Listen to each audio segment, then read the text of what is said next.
Habang tayo ay umuwi sa komportabling tahanan, may mga batang ang inuwian ay bangketa. Habang tayo ay pumapasok sa paaralan o trabaho, may mga batang ang hawak ay hindi libro, kundi ang pag-asang may mag-abot ng barya. Sa bawat ilaw ng trapiko at bawat sulok ng syudad, may kita ang realidad ng street poverty. Isang tahimik ngunit matinding laban para mabuhay araw-araw. Sa likod ng bawat istatistika ay may tunay na kwento. Isa sa kanila si CJ, isang batang natagpuan nagtatrabaho sa isang 7-Eleven bilang tagabukas ng pinto. Sa murang edad, imbis na nasa loob ng silid-aralan, naroon siya sa harap ng tindahan, umaasang may mag-abot ng kaunting tulong para sa kanyang pamilya.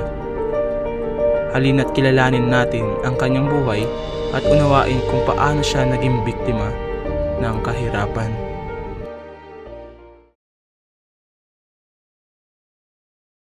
Ano, tol? Ilan taong ka na? 10. 10? Sa ano? Hindi, tanongin mo na, ano pangalan mo pala? mo? CJ. CJ. Ganda pangalan nun ah. Si Dalas ka doon sa 7-Eleven? Minsan. Minsan, pagka walang pasok?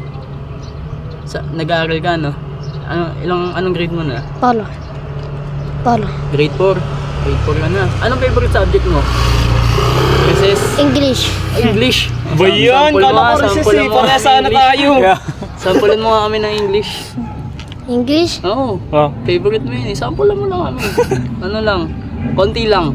Pangalan, ganon. Ganyan siya na Paano yun. ako magpakilala sa English? Introduce yourself in English. Pala yun. Ha? Mat. Mat pala. Mat. Ano gusto mo paglaay mo? Police. Police. Gusto mo maging police? Ba't gusto mo maging police? Para may mahuli ang masama. Masama. Oo, hulihin mo to. Mabait. Ito, masama natin. Masama ugali niyan eh. Sama ako. Hindi, pero ano, Huwag na nakakuha ko eh. una pala sa lahat, syempre, nagpapasalamat kami kasi ayun, pumayag ka na ma-interview ka namin. And alam ko naman na busy ka rin ngayon kasi nagtatrabaho ka kahit pa paano, no? So ayun, meron lang kaming onting questions lang naman. Pangalan mo CJ, no? CJ, ilang taon na? 10? 10. 10. Tapos ilang kayo magkakapatid? Apat. 4 kayo magkakapatid. Bali may 3 ka pang kapatid. Ano yun? Ilang taon na sila? Yung pang ano Pangalawa? sa amin 8. 8? Yung pang tatlo Ilan yan? 5. Yung pang isa, yung pang bunso 3. Bata ka, panganay ka. Panganay ka? Magkano mo dun? Magkano nakukuha mo dun? 100. 100. Sa isang araw. Total na nakukuha mo. Nag-ano ka Pwede lang, na, pwede na. Nagbubukas ka lang ng pinto, gano'n. Tapos magkaka-100 ka. Gano'n nakatagal ang ginagawa yun? May nag-aya sana tinulungan ako nun, yung kaibigan ko nagbubukas doon. Wala na siya dito ngayon. Bakit ka nandun pala? Bakit ka pumupunta dun? Para magkapera, gano'n. Ba't kailangan mo ng pera? Pagkain ko, Pangkain mo? Tsaka baon na sa Sarili school. mo, gano'n. sarili mo Hindi ka pera. ba nabibigyan ng pera ng mama mo? Papa? Walang trabaho. Wala silang trabaho. Paano kayo kumakain? Saan kayo kumukuha pagkain? May pagkain naman kami minsan kasi may Minsan? may trabaho minsan si Papa. Anong nakukuha ang trabaho ni papa mo? Hindi ko nga alam eh. Hindi, sinasabi sa'yo. Hindi namin alam yung mga trabaho ng mga. So, Yung baka yung- dating trabaho ng nanay ko, nails. Nails. Hanggang ngayon. Hanggang ngayon. Mamaya may ninelsan client ka. siya. May Kapag may lilinisan. client lang. Nahihirapan ka ba sa ginagawa mo? Ganon? Hindi naman. Hindi. Masaya ka naman dyan. Okay, na-enjoy mo naman yung ginagawa mo. Nakakakuha ka ng pera, ganon. Hindi ka naman parang napapagod. Minsan napapagod. Minsan napapagod ka. Gano'n ka kadalas dyan? Kunyari, ngayon walang holiday. Sabado, linggo lang, nandun ka. O Kung tuwing hindi na walang pasok. Tuwing walang pasok talaga nandiyan ka. Pero pagka may pasok, Ngayon wala kasi ngayon kasi Chinese New Year. Chinese New Year kasi ngayon eh. Pagka wala kayong makain, na may nagbibigay ba sa inyo? Kunyari, kapitbahay nyo, kamag-anak, binibigyan ba kayo ng pagkain? Pera? Hindi. Yung ano ko, yung tito kong vlogger. Paano, saan ka kumukuha ng lakas para Delight. Magpatuloy ka. delight? Sa Kumuha Delight. siya ng lakas sa delight, tol. Uminom ka ng delight para Ay, may sa lakas ka. 7-Eleven. Yung Pero doon. kahit Parang ano yung inspirasyon mo? Bakit mo ginagawa yun? Para minsan may pera ko na may magagawa ko. Tsaka para makatulong ka sa magulang mo, no? Kasi sabi mo, wala silang trabaho, di ba? Binibigyan mo naman yung mga kapatid mo kapag nagkakapera ka. Minsan. Kasi minsan konti lang ano. Minsan konti lang yung ano. Yung kinikita niya. Minsan bumibili ako ng ulam din sa Dali. Ano mga binibili mo? Noodles, 3. Noodles. At 6 na itlog. Kasi 6 lang yung doon, itlog. 6 na itlog. Yung mga kapatid mo, nag-aaral ba yung mga kapatid mo? Yung Nag-aaral isa grade 3, yung isa grade kinder, yung isang bunso hindi pa Hindi nag-aaral. pa. Ano yung pagkain na paborito mo, minsan mo lang makain? Minsan, Oo, minsan Crab. lang. Crab? Crab.